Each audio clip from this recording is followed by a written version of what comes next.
How to create your first Zap in Zapier. In this video, I'm going to show you how you can easily do this. First of all, you must go to this website named Zapier.com. Now this interface will pop up. Here on the left top, you can see this tree line icon. Simply tap on this tree line icon, and here on the second, tap on Assets. So basically this is the place where you can create and even edit it.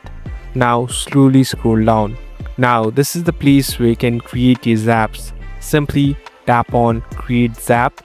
Now it will take some time. So we in this editing section. Here you can easily create your zaps. So basically you can easily trigger and add different functions that you want to add, and automatically you can find or get the results that you want. Thank you for watching this video. I hope this video will help you.